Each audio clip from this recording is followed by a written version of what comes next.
Ce n'est pas de la magie, c'est de la vibration. Le monde ne te donne pas ce que tu demandes, il te donne ce que tu es.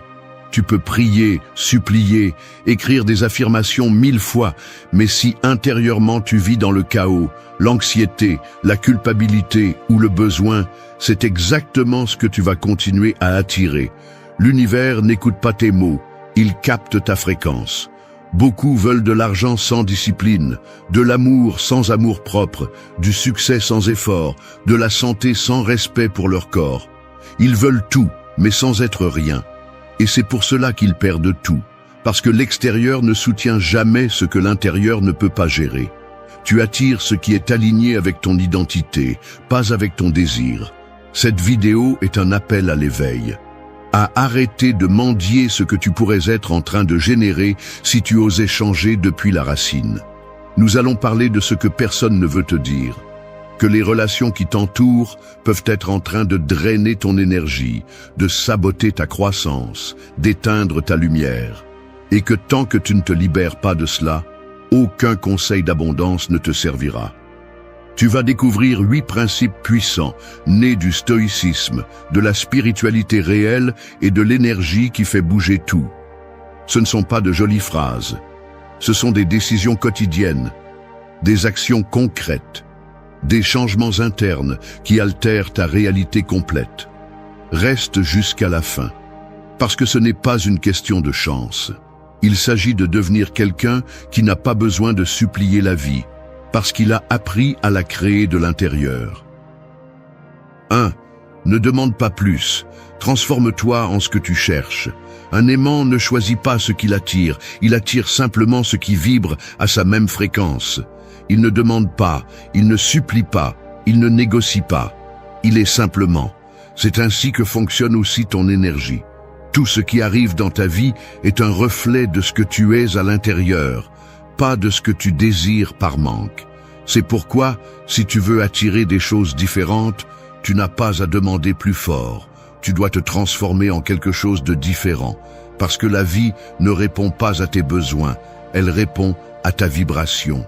Beaucoup de personnes vivent obsédées par l'obtention de plus d'argent, un partenaire qui les valorise, une santé de fer, un succès visible, mais elles ne s'arrêtent pas une seconde pour se demander si elles sont prêtes à soutenir ce qu'elles désirent tant.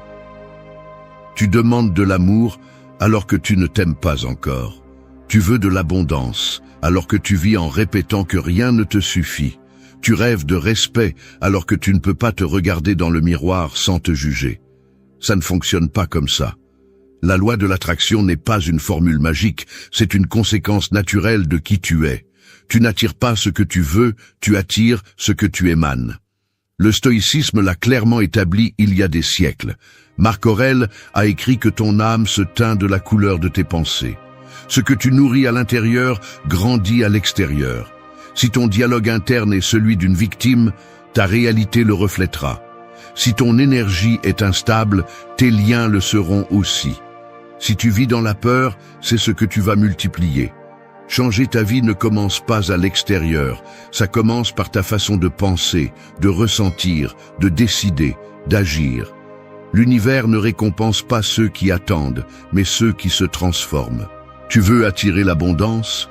Commence par te comporter comme quelqu'un d'abondant, non pas par arrogance, mais par confiance, par générosité, par discipline. Tu veux un partenaire sain ? Sois cette personne d'abord. Traite-toi avec respect, prends soin de tes émotions, apprends à être en paix seul. Tu veux la santé ? Arrête de maltraiter ton corps avec des excuses, avec des aliments qui t'éteignent, avec des routines qui t'épuisent. Chaque fois que tu réclames quelque chose que tu n'es pas prêt à cultiver de l'intérieur, tu sabotes ta propre expansion. Il ne s'agit pas de faire semblant, il s'agit de se transformer, de laisser derrière soi la version qui attend des miracles et de commencer à construire avec ce que tu as, avec ce que tu es aujourd'hui. Le premier pas pour attirer une nouvelle vie est de cesser de vivre comme si tu étais la victime de l'ancienne. Et cela demande une honnêteté brutale. Reconnaître ce qui ne fonctionne pas, ce que tu tolères, ce que tu remets à plus tard. Parce que personne ne devient sa meilleure version en restant accroché aux mêmes justifications qui le maintiennent dans l'immobilisme. Te transformer en ce que tu veux attirer n'est pas un jeu d'ego, c'est une décision spirituelle. Cela signifie aligner tes pensées avec tes actions, tes émotions avec tes décisions, ta routine avec ta vision. Tu ne peux pas attendre un résultat extraordinaire d'une identité faible. Si tu veux quelque chose de grand, tu dois être quelqu'un de grand. Et cela ne s'achète pas, cela se construit. La bonne nouvelle est que tu n'as pas besoin que quelqu'un te valide pour commencer. Tu n'as pas besoin d'avoir tout résolu, tu as juste besoin de volonté, de courage et d'un véritable engagement envers toi-même. Parce que quand tu changes, tout change. Quand tu deviens paix, tu attires la paix. Quand tu deviens puissance, tu attires la puissance.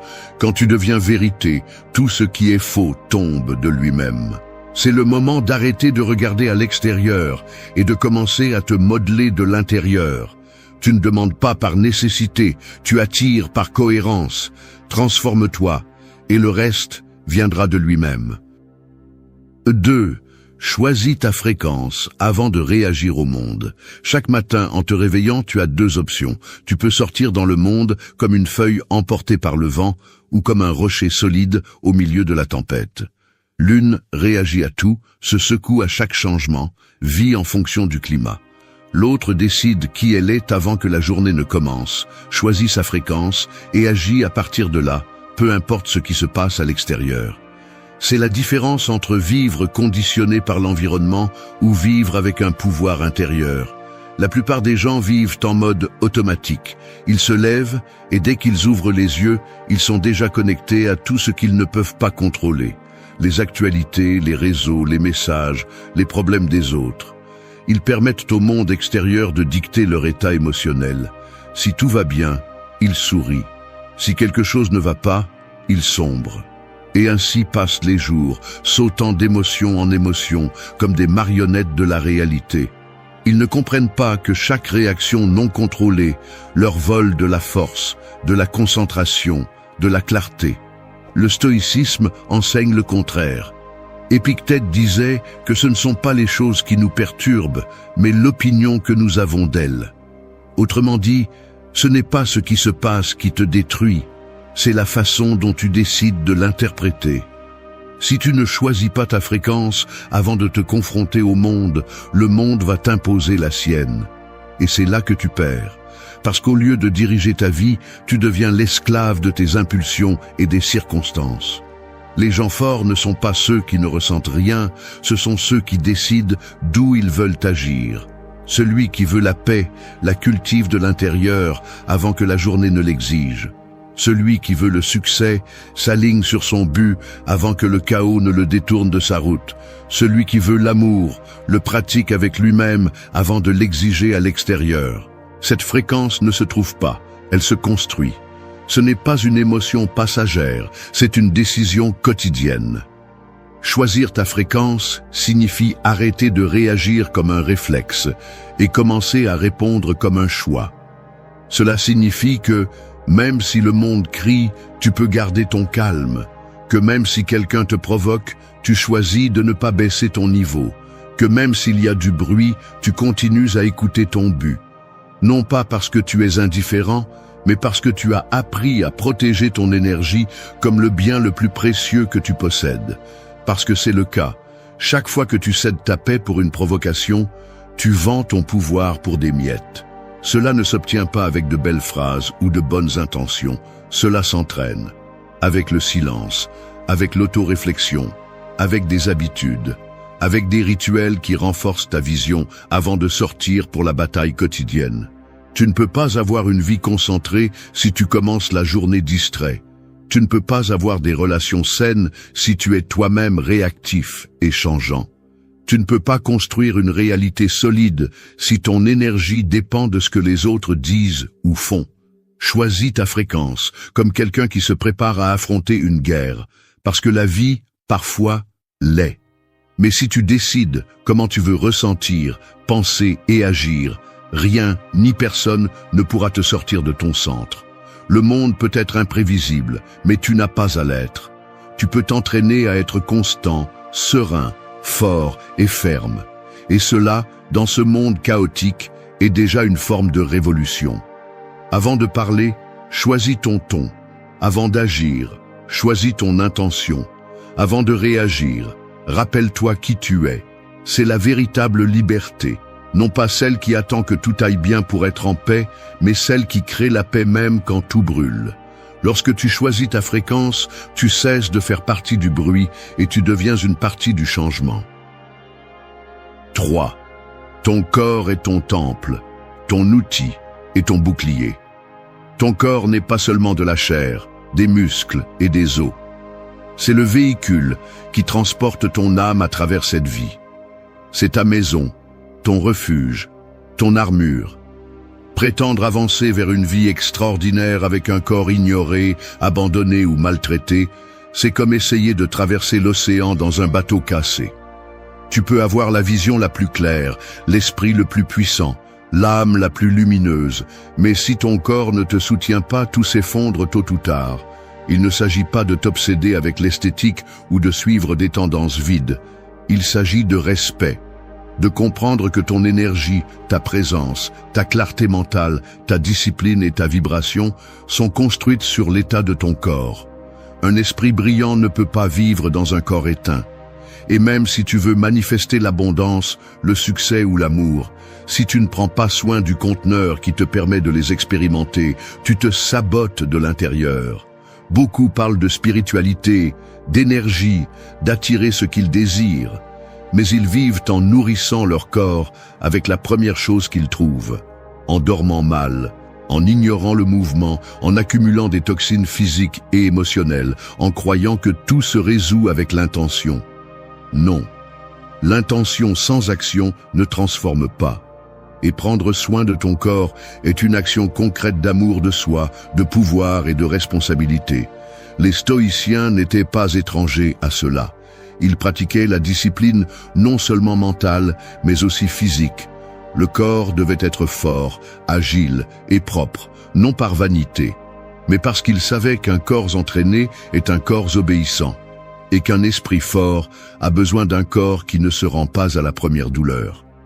Sénèque le disait clairement, l'âme a besoin d'un corps sain pour accomplir son œuvre. Si tu manques d'énergie, si tu manques de volonté, si tu manques de concentration, examine comment tu traites ton corps. Tu ne peux pas attirer la santé tout en vivant en contradiction avec elle. Tu ne peux pas projeter une image puissante tout en t'abandonnant toi-même. Tu ne peux pas maintenir une routine de haute performance si tu ne t'hydrates pas, ne bouges pas ou ne dors pas bien. Le corps est ta base. C'est ton allié silencieux. Mais si tu l'ignores, il te le fera payer. Parfois sous forme de maladie, parfois sous forme d'épuisement chronique, parfois simplement comme une sensation constante de lourdeur, d'irritation ou de déconnexion. Et le pire, c'est que beaucoup s'en rendent compte trop tard. Quand ils ne peuvent plus, quand le corps s'effondre et demande ce qu'on ne lui a jamais donné. N'arrive pas à ce point. Commence à en prendre soin aujourd'hui. Non pas par culpabilité, mais par conscience. Non pas par sacrifice, mais par l'intention claire de devenir quelqu'un capable de soutenir la vie qu'il veut construire. Manger mieux n'est pas une punition, c'est de l'amour. Dormir ce qu'il faut n'est pas de la paresse, c'est de l'intelligence. Bouger chaque jour n'est pas une charge, c'est un privilège. Tu n'as pas besoin de t'entraîner comme un athlète, ni de manger comme un gourou. Tu as juste besoin de prendre la responsabilité. Écoute ce que ton corps te dit depuis longtemps. Sois cohérent entre ce que tu demandes et ce que tu fais. Parce que si tu demandes de la force, commence par être fort dans l'essentiel. Si tu demandes de la vitalité, arrête de t'intoxiquer. Si tu demandes de l'équilibre, observe tes habitudes et nettoie ce qui ne s'ajoute plus. Ton corps est le vaisseau qui te mène à ta destination. S'il est faible, tu n'iras pas loin. Si tu en prends soin, si tu le renforces, si tu le respectes, aucune tempête ne pourra te couler. Parce que tu seras prêt à affronter n'importe quel défi avec présence, clarté et détermination. Celui qui a un corps aligné avec son âme a déjà gagné la moitié du chemin. 4. Vis avec cohérence, même quand personne ne te regarde. Un bâtiment ne s'effondre pas parce qu'un jour il manque une brique. Il s'effondre parce que pendant des années, il a été construit sans plan solide, sans fondation solide, avec des matériaux de mauvaise qualité. Il en va de même pour une vie sans cohérence. Elle ne tombe pas d'un coup, elle se fissure en silence, chaque fois que tu décides d'être une chose devant les autres, et une autre quand personne ne te regarde. L'incohérence interne est une fissure qui au début semble inoffensive, mais qui tôt ou tard détruit tout. Vivre avec cohérence n'est pas une vertu décorative. C'est une nécessité fondamentale si tu veux la paix, le pouvoir et un progrès réel. Il est facile de se montrer fort sur les réseaux sociaux, de prêcher des valeurs devant les autres, de feindre la discipline quand il y a du public. Mais ce qui construit réellement ton destin n'est pas ce que tu fais quand tout le monde te regarde, mais ce que tu décides quand tu es seul. C'est là que se forge la véritable identité, loin du jugement des autres et des applaudissements faciles. Les stoïciens l'avaient bien compris. Sénèque disait que l'âme se renforce quand elle se comporte de la même manière dans l'obscurité que dans la lumière. Parce que vivre avec des principes n'est pas suivre une mode spirituelle, c'est décider qui tu es sans tenir compte de l'environnement. Si tu dis que tu cherches l'abondance, mais que tu agis par manque. Si tu parles de respect, mais que tu permets des liens qui te blessent. Si tu exiges la loyauté, mais que tu n'es pas fidèle à toi-même.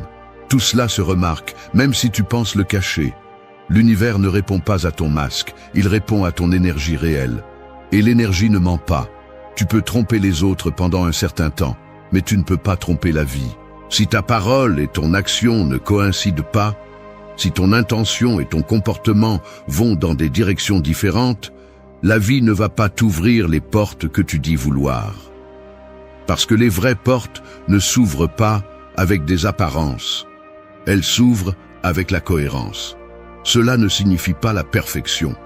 Cela signifie l'alignement. Personne n'attend de toi que tu sois impeccable tout le temps, mais bien que tu aies le courage d'être qui tu dis être, même quand personne ne t'exige de l'être. Cela signifie ne pas te trahir pour faire bonne figure, ne pas te mentir pour te sentir à l'aise, ne pas agir par convenance quand tu sais que cela va à l'encontre de tes principes. Parce que chaque fois que tu te trahis, tu affaiblis ta propre parole. Et une personne dont la parole n'a pas de poids ne peut rien construire de durable. La cohérence est un entraînement. C'est choisir chaque jour de vivre en accord avec ce que tu valorises. Même si c'est difficile, même si personne ne te voit, même si personne ne te récompense pour cela. Parce que la vraie récompense est la force que tu construis en toi, la confiance que tu sèmes en toi, le respect que tu gagnes avec toi-même. Et quand tu te respectes, les autres le perçoivent. Les relations changent, les opportunités s'alignent, l'énergie que tu attires se transforme. Vivre avec cohérence te rend une personne inarrêtable. Parce que tu n'as plus besoin de validation externe, tu ne dépends plus de ce que les autres pensent, tu n'agis plus pour plaire, mais pour te respecter. Tu ne réagis pas, tu choisis. Tu n'imites pas, tu décides. Tu ne fais pas semblant, tu construis. Et ce type de force, même silencieuse, a un impact sur tout ce que tu touches. Le monde est plein de personnes qui disent beaucoup de choses, mais il y en a peu qui vivent ce qu'elles prêchent. Si tu veux des résultats réels, commence par être l'une de ces rares personnes. Non pas parce que quelqu'un te regarde, mais parce que tu sais qui tu es. Parce que tu tiens à vivre avec vérité. Parce que la cohérence, même si elle est parfois inconfortable, est la seule base solide pour soutenir une vie de but, de pouvoir et de plénitude. 5. Maîtrise ton intérieur et le chaos ne te touchera pas. Certaines personnes s'accrochent à la barre, même lorsque le bateau ne répond plus. Ils serrent plus fort, essaient de tourner la direction de force, s'épuisent à essayer de contrôler une mer qui ne se soumet pas à leur volonté. Ils ne comprennent pas que la vraie maîtrise n'est pas de gérer la tempête, mais de se gouverner eux-mêmes pendant que la tempête passe. L'eau ne peut pas être domptée, mais ton tempérament peut te soutenir jusqu'à ce que le ciel s'éclaircisse. Celui qui vit obsédé par le contrôle de tout ce qui est externe perd le contrôle de lui-même. Plus tu essaies de forcer ce qui ne dépend pas de toi, plus tu génères d'anxiété. Le désir de tout avoir sous ton contrôle est une illusion qui finit par t'asservir. Les gens, les temps, les résultats, les émotions des autres, rien de tout cela n'est entre tes mains. Mais ton focus, ton attitude, tes décisions, ta capacité à t'adapter et à agir depuis ton centre le sont. Épictète l'a bien dit, certaines choses dépendent de toi, d'autres non. Et si tu ne fais pas cette distinction chaque jour, tu finiras par gaspiller ta force sur ce que tu ne pourras jamais changer. Tu te frustres parce que quelqu'un n'agit pas comme tu l'espères. Tu te mets en colère parce que les circonstances ne correspondent pas à tes plans. Tu t'épuises parce que tout semble échapper à ton contrôle. Mais ce n'est pas le monde qui est mal, c'est ton focus qui a besoin d'un changement. Le vrai pouvoir commence quand tu arrêtes de poursuivre l'incontrôlable et que tu commences à te construire de l'intérieur. Tu ne peux pas contrôler si une relation se termine, mais tu peux décider de ne pas te détruire avec elle. Tu ne peux pas contrôler l'opinion des autres, mais tu peux travailler sur la valeur que tu te donnes à toi-même. Tu ne peux pas éviter chaque obstacle, mais tu peux te préparer à les traverser avec dignité, sans te perdre dans le désespoir. Lâcher prise n'est pas abandonner, c'est rediriger ton énergie vers ce qui transforme vraiment. Pendant que tu es occupé à essayer de changer l'autre, le temps t'échappe sans que tu aies changé quoi que ce soit en toi. Pendant que tu essaies d'avoir des réponses précises sur l'avenir, tu perds ta présence dans le seul moment réel, le maintenant. Pendant que tu te débats avec l'imprévisible, tu oublies que ta force est à l'intérieur, pas à l'extérieur. Beaucoup vivent brisés parce qu'ils n'ont pas appris à lâcher prise. S'accrocher à ce qui ne peut plus être soutenu ne fait que prolonger la douleur. Ils ont besoin de certitudes absolues, de résultats garantis, de personnes constantes, et cela n'existe pas. La vie est mouvement, incertitude, changement. Mais cela n'est pas une menace si tu as une base solide. Et cette base n'est pas construite à l'extérieur, elle est cultivée à l'intérieur. Lâche la nécessité de contrôler tout le monde. Lâche le désir d'avoir toujours raison. Lâche l'attente que le monde s'adapte à tes désirs. Et commence à t'occuper de ton caractère, de ton esprit, de ton énergie. Pendant que tu te concentres sur ce que tu peux maîtriser, tes habitudes, ta discipline, ta façon de penser et de ressentir, tout le reste perd son pouvoir sur toi. Le véritable contrôle ne consiste pas à avoir tout parfait. Il consiste à rester calme pendant que le chaos s'installe, à agir avec clarté pendant que les autres réagissent avec peur, à avancer avec fermeté pendant que le chemin se désorganise. Le contrôle n'est pas dans ce que tu tiens fermement, mais dans ce que tu peux lâcher avec sagesse. Car celui qui maîtrise son intérieur ne sera jamais victime de l'extérieur. Quand tu comprendras cela, tu n'auras pas besoin de contrôler le monde. Il te suffira de te contrôler toi-même. Et à partir de ce centre, de cet équilibre, tout le reste devient gérable. Ce qui te semblait impossible devient sans importance. Ce qui te pèse aujourd'hui perd son poids. Parce qu'il ne s'agit plus de ce qui se passe à l'extérieur, mais de qui tu as choisi d'être à l'intérieur.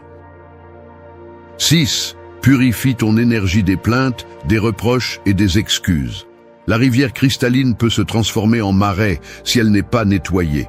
Peu importe la force du courant, si l'eau est pleine de boue, de branches et de débris, sa force stagne, sa beauté se perd, sa vie s'éteint. Il en va de même pour ton énergie.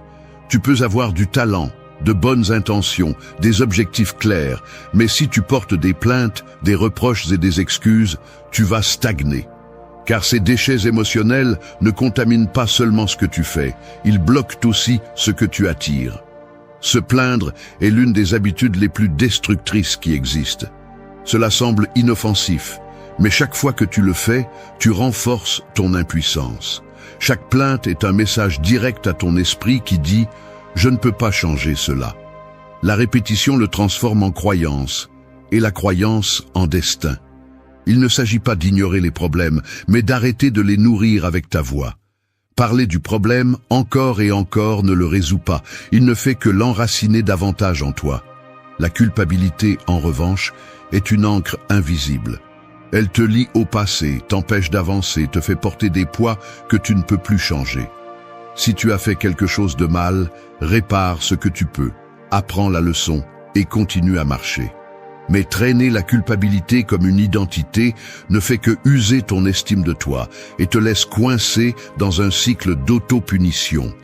La culpabilité sans action n'est qu'un poison lent qui ronge l'âme de l'intérieur. Et les excuses sont le déguisement élégant de la peur. Quand tu dis « je n'ai pas le temps, je ne sais pas comment, c'est comme ça que je suis », ce que tu dis vraiment c'est « je ne suis pas prêt à affronter le changement ». Les excuses semblent logiques, mais elles sont ennemies de la croissance. Elles te donnent une sortie rapide à court terme, mais à long terme elles te condamnent à vivre en dessous de ton véritable potentiel. Les stoïciens étaient radicaux à ce sujet. Ils ne perdèrent pas de temps à se lamenter, à blâmer ou à se justifier. Ils comprenaient que la seule chose que tu peux contrôler est ta réponse. Si quelque chose a mal tourné, ils apprenaient. Si quelque chose les blessait, ils y faisaient face. Si quelque chose les dépassait, ils acceptaient avec dignité. La pureté de leur énergie venait de leur capacité à ne pas s'accrocher au bruit interne. Ils ne portaient pas plus que nécessaire. Ils ne nourrissaient pas l'esprit avec des déchets émotionnels. Purifier ton énergie est une décision quotidienne. Cela ne se produit pas une fois, et c'est tout. Chaque jour, tu auras des raisons de te plaindre, de te blâmer ou de t'excuser. Mais chaque jour, tu as aussi la possibilité de choisir une réponse différente, de changer le langage avec lequel tu parles de toi, d'assumer la responsabilité sans te punir, de prendre des décisions inconfortables mais nécessaires pour avancer plus légèrement. Tu ne peux pas construire une vie puissante avec une énergie sale. Si tu veux de la clarté, nettoie ton esprit. Si tu veux de la force, nettoie ton cœur. Si tu veux de la concentration, nettoie tes paroles. Ce que tu ne nettoies pas s'accumule. Et ce qui s'accumule finit par te contrôler. Commence par t'observer. Fais attention à comment tu parles, comment tu penses, ce que tu répètes. Et chaque fois que tu remarques une plainte, un reproche ou une excuse, remplace-la par une action, par une décision, par une vérité. Purifier n'est pas une faiblesse, c'est une force. C'est avoir le courage de lâcher ce qui ne sert plus, même si c'est en toi. C'est arrêter de vivre en réagissant et commencer à vivre en choisissant. C'est comprendre que ton énergie est ton atout le plus précieux et que la protéger n'est pas de l'égoïsme, c'est de l'intelligence. Parce que lorsque tu nettoies ton intérieur, tout autour de toi commence à s'organiser. Et cet ordre ne vient pas de l'extérieur. Il naît de ta décision de t'élever au-dessus de ce qui te retenait auparavant. 7. Vise aujourd'hui comme la personne que tu veux devenir. Le sculpteur ne commence pas par la forme, il commence par le bloc. Personne ne voit ce qu'il voit au début. Pour les autres, c'est juste une pierre. Mais dans son esprit, la figure finale vit déjà, chaque ligne, chaque détail. Son travail consiste à enlever ce qui est superflu, ce qui gêne, ce qui n'appartient pas à cette vision. C'est ainsi que tu devrais te voir. Comme une œuvre en cours, guidée par une image claire et puissante de qui tu peux devenir, même si le monde ne le voit pas encore. La plupart des gens ne vivent pas avec une vision. Ils vivent en réaction. Ils s'adaptent à leur environnement, répondent à l'urgence, survivent à la journée. Et ainsi passent les années, étant une version réduite de ce qu'ils pourraient être. Ils disent qu'ils veulent plus, mais agissent comme s'ils ne le méritaient pas. Ils attendent que la vie les transforme, sans réaliser que le changement commence lorsqu'ils agissent comme s'ils étaient déjà la personne qu'ils rêvent d'être. Ce n'est pas un jeu de fantaisie, c'est un principe réel. Ton esprit se forme selon ce que tu répètes, ce que tu visualises, ce que tu affirmes par tes actions. Si tu vis connecté à ta version passée, tu continueras à prendre des décisions basées sur la peur, le manque ou le doute. Mais si tu choisis de t'imaginer clairement comme la version la plus forte, la plus consciente, la plus disciplinée de toi-même, ton comportement commence à s'aligner sur cette identité. Les stoïciens comprenaient que l'être humain ne devrait pas aspirer à ce qui est confortable, mais à ce qui est juste. Sénèque parlait de marcher chaque jour vers la vertu, non par obligation, mais par choix. Parce que chaque action façonne le caractère. et ton caractère est ce qui te soutient lorsque le monde s'écroule. Te visualiser comme ta meilleure version n'est pas fuir la réalité, c'est t'engager à un autre niveau. Cette visualisation ne s'agit pas d'avoir plus, mais d'être plus. Plus ferme, plus cohérent, plus engagé. Cela signifie se lever tôt, même si personne ne te voit. Parler avec respect, même si l'autre ne le mérite pas. Prendre soin de toi-même, même si tu es fatigué. Étudier, même si c'est difficile. Cela signifie agir comme agirait cette personne que tu respecterais si tu la voyais de l'extérieur. Il ne s'agit pas de paraître, il s'agit de te construire. Si chaque jour tu fais des pas à partir de l'identité que tu veux incarner, tu finis par devenir cela. Parce que l'identité n'est pas quelque chose de fixe, c'est quelque chose qui se cultive avec la répétition, l'intention, le renoncement. Tu dois cesser d'être qui tu étais pour pouvoir devenir qui tu peux être. Et cela implique de te mettre mal à l'aise, de lâcher de vieilles habitudes, d'assumer des décisions qui souvent ne sont pas applaudies, mais que tu sais te rapprocher de cette image mentale qui te guide. Tu n'as pas besoin que l'environnement change pour commencer. Tu n'as pas besoin de tout résoudre. Tu as juste besoin de commencer à bouger avec détermination. Visualise-toi en bonne santé, avec clarté, avec du caractère, puis agis comme si tu vivais déjà dans cet état. Ne l'attends pas, crée-le. Parce qu'attendre est passif, et agir à partir de la vision est un leadership personnel. Il n'y a pas de transformation sans intention, et il n'y a pas d'intention sans une image ferme de là où tu vas. Ta meilleure version n'est pas aussi loin qu'elle semble, mais elle ne viendra pas seule. Tu dois l'appeler avec chaque habitude, chaque pensée, chaque limite que tu établis, chaque décision que tu prends quand personne ne t'oblige à le faire. Tu es le sculpteur de toi-même. Et chaque jour que tu passes sans agir comme cette version que tu rêves, tu donnes forme à l'oubli. Mais si tu restes ferme, si tu vis à partir de la vision et non de l'excuse, viendra le moment où ce que tu as imaginé sera ce que les autres voient. Et à ce moment-là, tu ne seras plus en train d'agir, tu seras en train d'être. 8.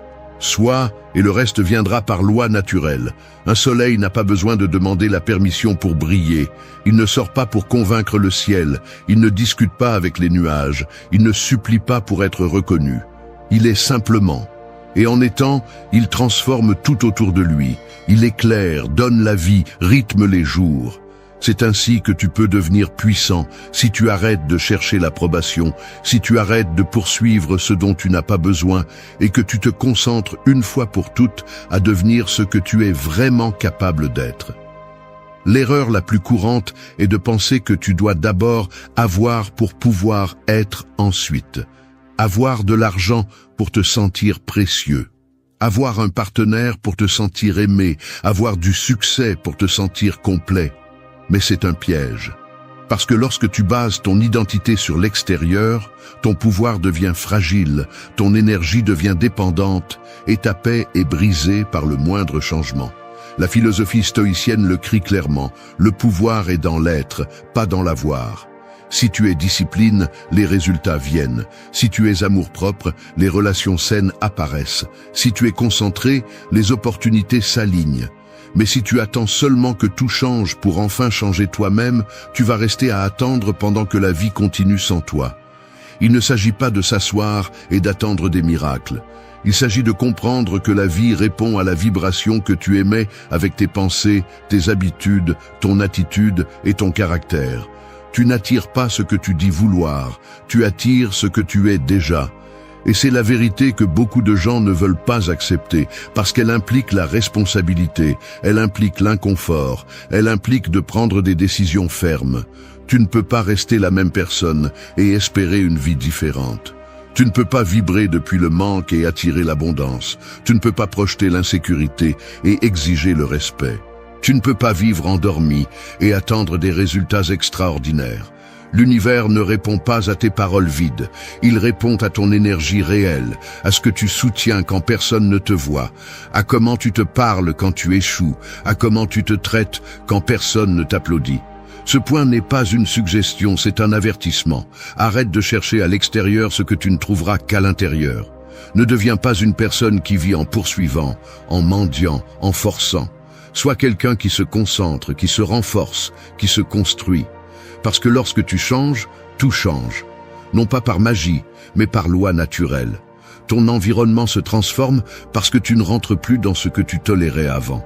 Rappelle-toi tous les jours, quand tu es, le reste arrive.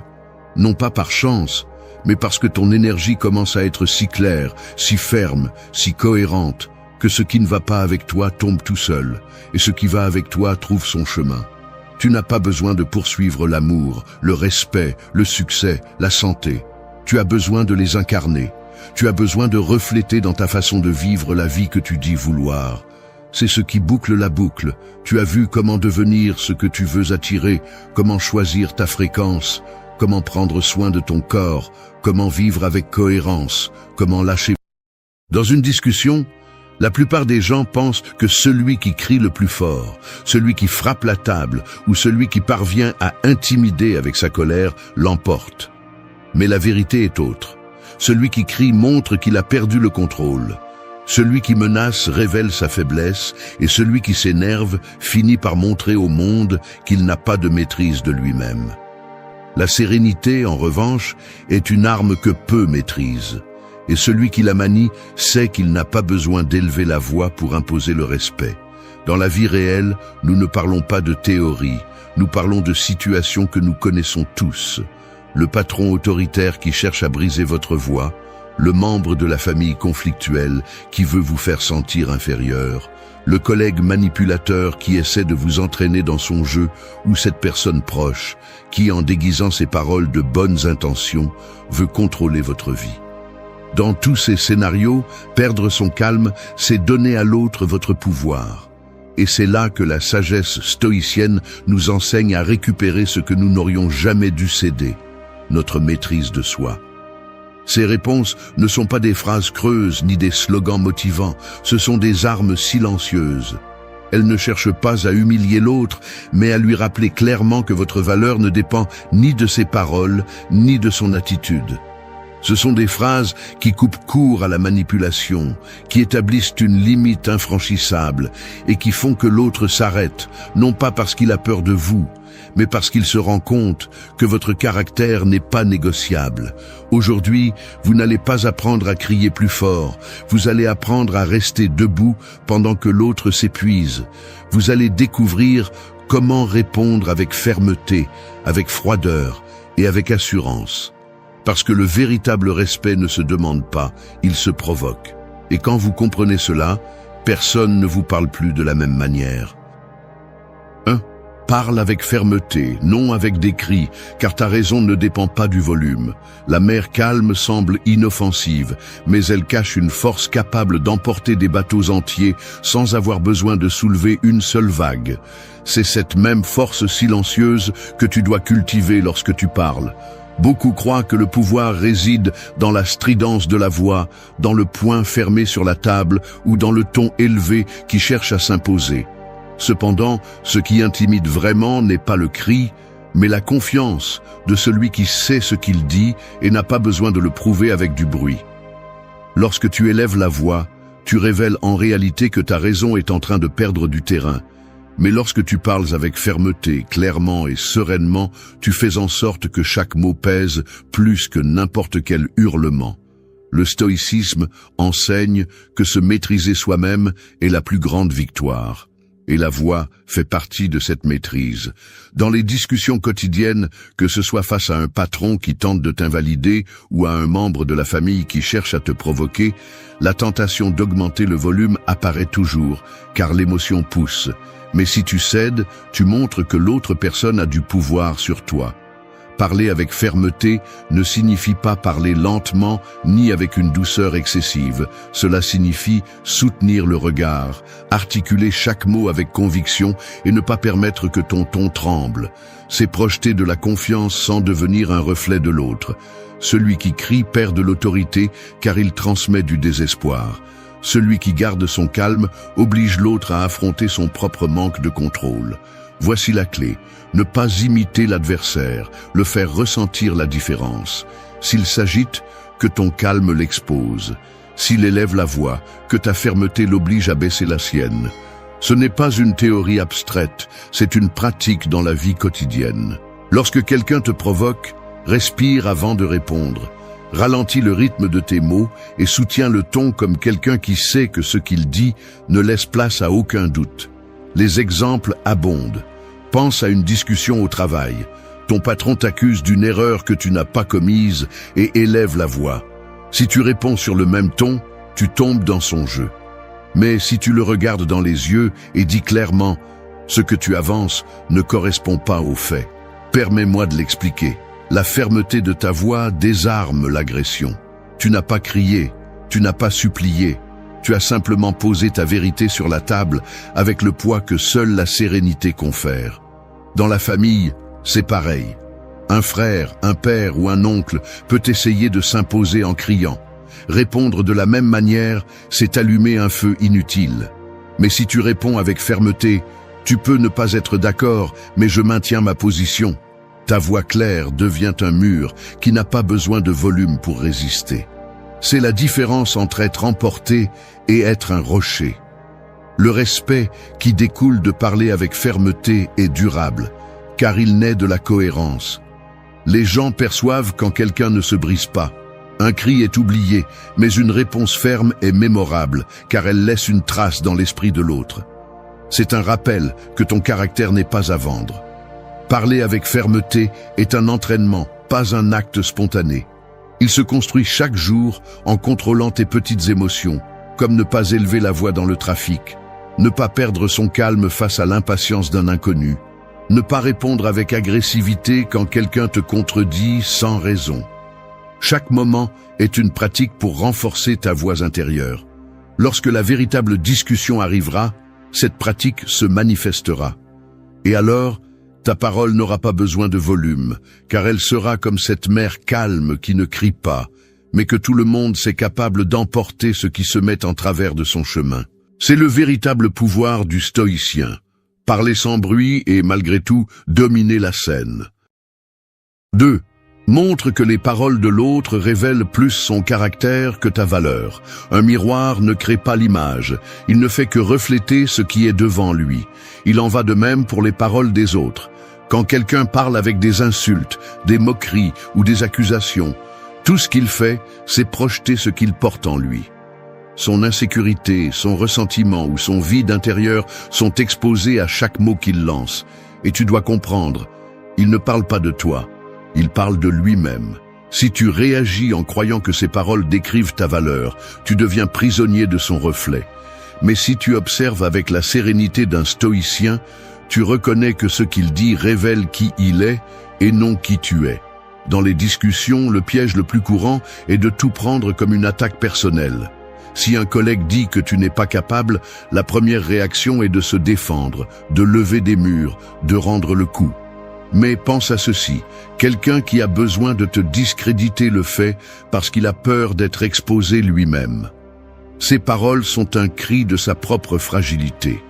Le stoïcien sait que répondre à partir de la blessure, c'est tomber dans la provocation. Au contraire, montrer que tu comprends le fond de ses paroles désarme l'autre sans avoir besoin de crier ni d'humilier.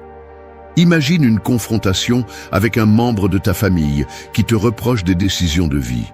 Tu choisis toujours mal, tu n'écoutes jamais, tu vas échouer. Ce discours n'est pas sur toi, il est sur la peur de l'autre de voir quelqu'un prendre un chemin différent du sien. Lorsque tu réponds calmement et dis « Tes paroles en disent plus sur toi que sur moi », tu ne le fais pas comme une attaque, mais comme une déclaration d'indépendance émotionnelle. C'est un rappel que tu ne permets pas que sa vision déformée définisse ton identité. Le secret est de séparer ta valeur des opinions des autres. Les stoïciens répétaient que rien d'externe n'a de pouvoir sur nous, à moins que nous ne le lui donnions. Les paroles sont de l'air qui vibre, pas des chaînes qui attachent. Elles ne te blessent que si tu décides de les porter comme un poids propre. Lorsque tu comprends cela, chaque critique injuste devient un portrait de l'autre personne, et non un jugement sur toi. Cette approche a également un effet psychologique puissant sur celui qui tente de t'attaquer. Quand quelqu'un lance des offenses, il s'attend à te voir perturbé. Il veut que tu te défendes avec fureur, que tu perdes le contrôle. Mais si, au lieu de cela, tu l'observes et réponds avec sérénité, il est confronté à un miroir inattendu. Soudain, sa propre agressivité est mise à nu et son argument perd de sa force. Tu n'as pas besoin de prouver quoi que ce soit, car ton calme prouve déjà tout. Dans la vie professionnelle, c'est crucial. Supposons qu'un supérieur te dise « Tu ne fais jamais les choses correctement, tu échoues toujours ».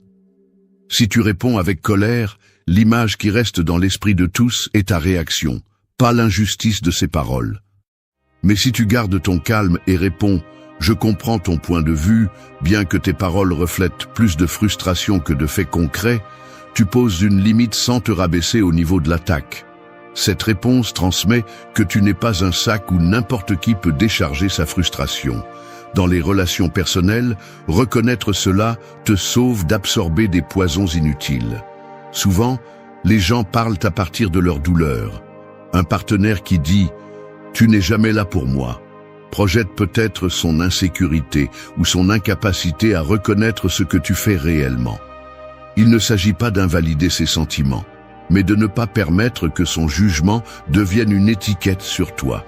Ta réponse peut être ferme, « Je respecte ce que tu ressens, mais tes paroles ne définissent pas ce que je suis. » Là, tu marques le territoire de ta dignité. Cette attitude n'est pas de l'arrogance, c'est de la clarté. Arrogant est celui qui croit pouvoir définir la valeur de l'autre avec un commentaire. Clair est celui qui comprend que chaque mot qui sort d'une bouche parle du monde intérieur de celui qui le prononce. Et le stoïcien cherche toujours la clarté. S'entraîner à cette vision nécessite de la pratique. Commence par observer ta propre façon de parler. Demande-toi, quand je critique quelqu'un, est-ce que je décris quelque chose de lui ou est-ce que je révèle quelque chose de moi? La réponse est presque toujours la seconde. En comprenant cela en toi-même, il devient plus facile de le reconnaître chez les autres. Alors, quand quelqu'un essaie de te blesser avec des mots, tu sauras déjà que ce n'est pas un jugement valable sur ta valeur, mais un miroir qui te montre la blessure de l'autre. Pense à la différence. Si tu te laisses entraîner, chaque insulte sera un coup. Mais si tu comprends que l'insulte n'est pas la tienne, chaque mot glissera comme de l'eau sur une pierre. Tu n'as pas besoin de contre-attaquer ni de convaincre l'autre qu'il a tort. Il suffit de laisser clair que ses paroles parlent de lui. C'est la réponse la plus puissante, car elle coupe le fil invisible avec lequel ils essaient de manipuler ton estime de soi. À la fin, ce que tu obtiens, c'est le respect. Les gens apprennent qu'ils ne peuvent pas t'utiliser comme cible de leur frustration. Ils découvrent que leur poison ne pénètre pas et que leur manipulation n'a pas d'effet. Et cela change complètement la dynamique, car tu ne discutes plus pour te défendre. Tu discutes pour montrer que ta valeur n'est pas à vendre. Ainsi, chaque confrontation cesse d'être une guerre qui épuise et devient une scène où ton calme révèle ce que tu es vraiment. Quelqu'un qui comprend que les paroles des autres ne définissent pas ta valeur, elles ne font qu'exposer la leur. Et cette leçon reste gravée, car personne n'oublie la personne qui, sans crier ni se troubler, leur a montré avec sérénité le miroir de leur propre caractère. 3. Fixe la limite. Dialogue seulement quand le respect est présent. Un pont peut supporter des tonnes de poids, mais il suffit que sa structure s'affaiblisse pour que tout s'effondre. Il en va de même pour le respect. C'est le pilier qui soutient tout dialogue. Tu peux avoir des arguments brillants, des raisons valables et des mots parfaitement organisés. Mais si le respect n'est pas présent dans la conversation, tout s'effondre. Le respect est le fondement invisible qui détermine si un échange d'idées devient un dialogue constructif ou une bataille sans sens. C'est pourquoi fixer la limite n'est pas un acte d'arrogance, c'est un acte de survie émotionnelle et de dignité personnelle. Le stoïcisme enseigne que nous n'avons pas toujours le pouvoir de contrôler les mots ou les attitudes des autres, mais nous avons la capacité de choisir quand rester et quand nous retirer. Dans les discussions quotidiennes, cela se traduit par une règle claire. Ne continue jamais un dialogue où il n'y a pas de respect. Quelqu'un peut être en désaccord avec toi, peut te contredire et même te critiquer.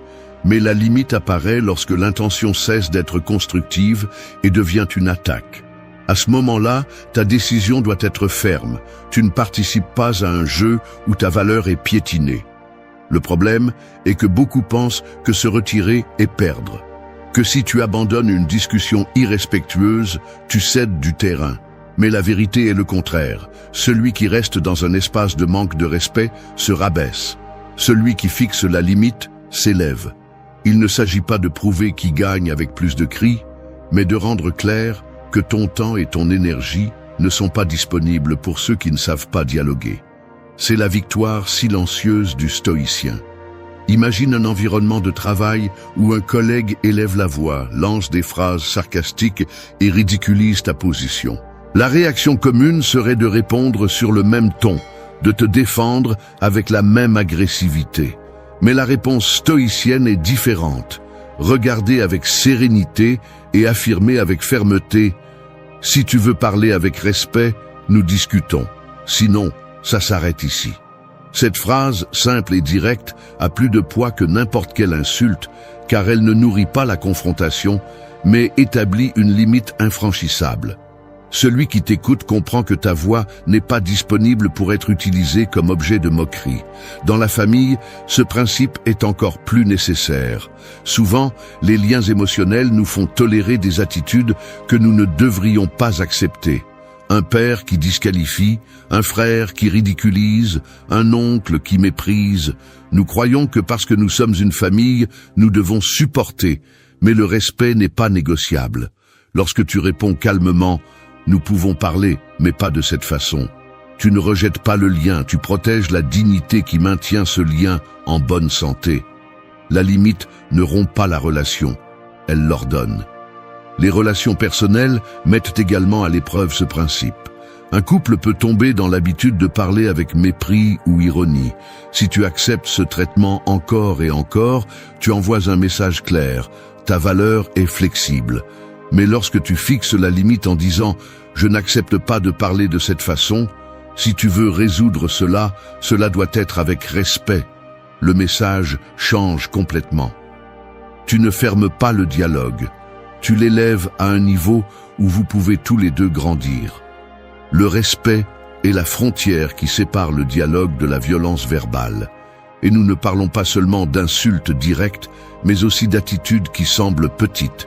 Interruptions constantes, gestes de moquerie, disqualifications déguisées en humour. Chacune de ces actions érode la base du respect.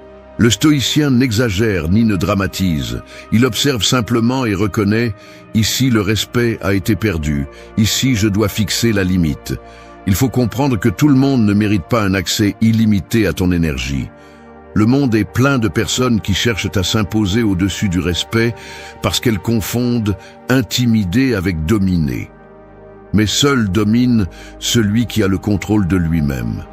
Et ce contrôle se démontre lorsque tu dis « stop » sans crier, lorsque tu fermes la porte sans avoir besoin de frapper. Se retirer n'est pas fuir, c'est un acte de souveraineté sur ton propre esprit. Pratiquer ce principe exige du courage, car souvent fixer la limite génère de l'inconfort. Il y aura ceux qui t'accuseront d'être orgueilleux ou sensible, mais en réalité, ce qui dérange, c'est que tu as cessé d'être un terrain où ils pouvaient marcher sans conséquence. Le respect ne se négocie pas, il s'exige avec des faits. Et le fait le plus frappant est de retirer ta voix d'un espace où elle n'est plus valorisée. Un dialogue avec respect construit, un dialogue sans respect détruit. Tu choisis de quel côté tu veux être. Tu n'es pas obligé d'écouter des cris, ni de tolérer des humiliations, ni de permettre que ton identité soit traînée dans la boue du manque de considération. Fixer la limite, c'est dire au monde « Ma voix ne se prête pas à des jeux de manque de respect, mon temps ne se gaspille pas dans des batailles stériles, mon énergie est réservée pour des conversations qui construisent. » Ainsi, chaque fois que quelqu'un franchit la ligne, ta réponse ferme deviendra un rappel. Et ce ne sera pas un cri, ce sera le calme frappant de celui qui sait que le respect est le prix minimum pour dialoguer avec toi. Au final, ce que tu obtiens, c'est que les autres apprennent qu'avec toi, on parle différemment. que s'il n'y a pas de respect, il n'y a pas de conversation. Et c'est l'une des armes les plus puissantes que tu peux apporter à n'importe quel affrontement. La certitude que ta dignité n'est pas négociable. 4. Choisis ta paix plutôt que l'épuisement et abandonne les batailles toxiques. Un guerrier qui entre dans chaque combat finit épuisé, même lorsqu'il gagne. Le sang, les blessures et la fatigue pèsent plus que la gloire. Il en va de même dans la vie quotidienne. Si tu combats chaque bataille qui t'est présentée, tu finiras épuisé et vide, même si tu crois avoir raison. La véritable intelligence ne réside pas dans le fait de toujours prouver que tu peux gagner, mais dans le choix minutieux des guerres dans lesquelles il vaut la peine d'investir ton énergie. La paix devient ta plus grande victoire lorsque tu comprends que te retirer d'une confrontation toxique n'est pas capituler, mais protéger ce que tu as de plus précieux, ta sérénité. Le stoïcisme enseigne que nous ne pouvons pas contrôler l'opinion, les provocations ou les attitudes des autres, mais que nous pouvons contrôler à quel point nous les laissons nous affecter. Les gens se disputeront par orgueil, par envie, par peur ou simplement par habitude. Si tu te laisses entraîner dans chacune de ces disputes, ta vie devient un champ de bataille sans fin.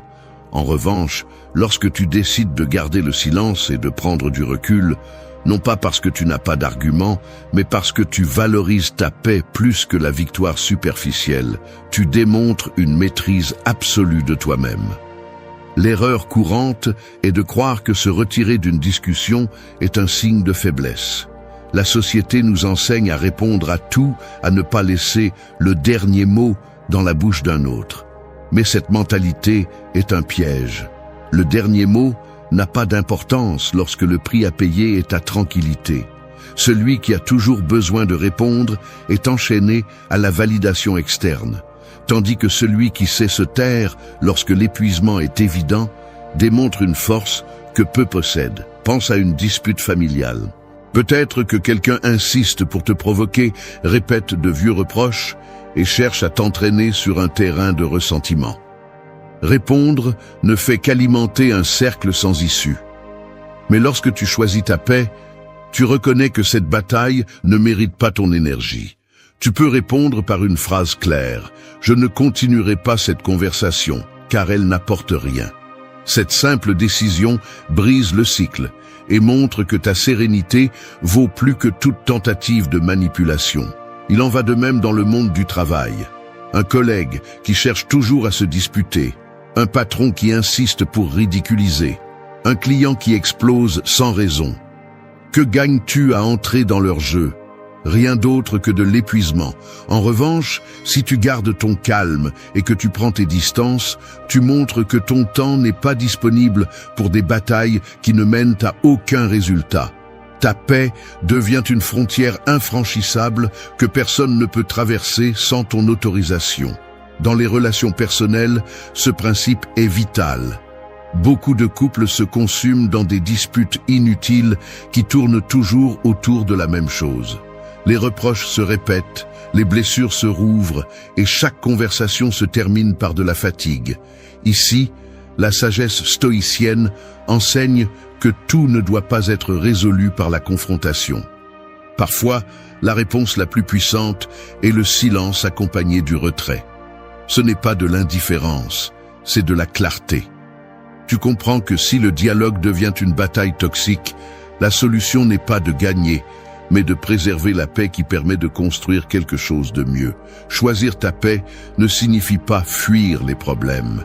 Cela signifie avoir le discernement de séparer ce qui mérite ton énergie de ce qui cherche simplement à la drainer. Chaque jour, tu auras des occasions de t'emmêler dans des batailles inutiles, des disputes sur les réseaux sociaux, des débats avec des inconnus qui n'apportent rien, des provocations dans la rue. L'homme ou la femme qui tombe dans tous ces pièges devient l'esclave des autres. Le stoïcien, en revanche, choisit ses combats et garde sa force pour ce qui compte vraiment. Lorsque tu choisis ta paix, tu projettes une force que les autres ressentent. Ils te voient inébranlable parce que tu ne réagis pas à chaque provocation. Ils découvrent qu'ils ne peuvent pas t'entraîner dans leur chaos parce que ton calme est plus fort que leur agression. Cet impact est plus grand que n'importe quel argument, car il montre clairement que ton équilibre n'est pas à vendre. Ce principe nécessite du courage, car il y aura toujours des gens qui t'accuseront de lâcheté pour ne pas te battre.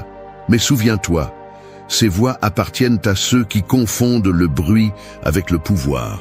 Le véritable pouvoir réside dans le fait de rester intact lorsque les autres s'épuisent. Il est facile de crier, il est facile de répondre, il est difficile de choisir ta paix lorsque tout te pousse à la perdre. Et c'est là que se distingue le caractère fort du faible. La prochaine fois que tu seras confronté à une provocation, pose-toi cette question. Vaut-elle la peine de dépenser mon énergie ou ne fera-t-elle que me voler ma paix? Si la réponse est la seconde, éloigne-toi sans culpabilité. Tu ne perds pas, tu gagnes ce qui compte le plus. Tu démontres que ta vie n'est pas conçue pour des batailles sans sens, mais pour conserver un état interne que personne ne peut te prendre. Au final, la plus grande victoire n'est pas de faire taire l'autre, ni même de le convaincre que tu avais raison. La plus grande victoire est de maintenir ta paix intacte. Car lorsque tu la conserves, tu peux continuer à construire, tu peux continuer à grandir et tu peux continuer à affronter les luttes qui comptent vraiment, sans avoir gaspillé ton énergie dans des combats inutiles. C'est la différence entre un guerrier qui se consume dans chaque bataille et un qui choisit ses combats avec sagesse. Le premier finit épuisé, le second reste invaincu. 5. Reconnais l'opinion des autres, mais défends clairement ton indépendance. Un arbre fort peut coexister avec des milliers d'autres dans la forêt, partager la terre, la lumière et l'air, mais ses racines restent les siennes. Peu importe combien les arbres autour de lui grandissent, aucun ne peut décider dans quelle direction ses branches se penchent, ni quelle direction prend son tronc. Ta vie doit être ainsi au milieu des opinions des autres. Tu peux les écouter, tu peux même les apprécier, mais au final, c'est toi qui décides de ton chemin. Reconnaître la voix d'un autre ne signifie pas abandonner tes racines. Dans toute discussion, l'une des plus grandes erreurs est de confondre le respect avec la soumission. On pense qu'il faut céder complètement pour être respectueux, accepter tout ce que l'autre dit et abandonner sa propre position. Mais le véritable respect n'exige pas que tu te renies, il exige d'écouter et ensuite de décider clairement si ce que tu as entendu a de la valeur pour toi. Le stoïcisme nous enseigne que chacun vit son destin et que dépendre de l'approbation externe, c'est perdre sa liberté.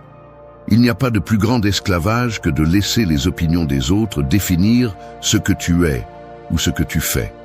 Reconnaître l'opinion de l'autre ne te rend pas faible. Au contraire, cela démontre ta force. Écouter sans réagir avec hostilité signifie que tu as le contrôle sur toi-même. C'est le calme du guerrier qui observe avant d'agir. Mais défendre ton indépendance après avoir écouté est l'épée qui coupe toute tentative de manipulation. Tu peux dire sereinement « Je respecte ce que tu penses, mais je ne le partage pas ».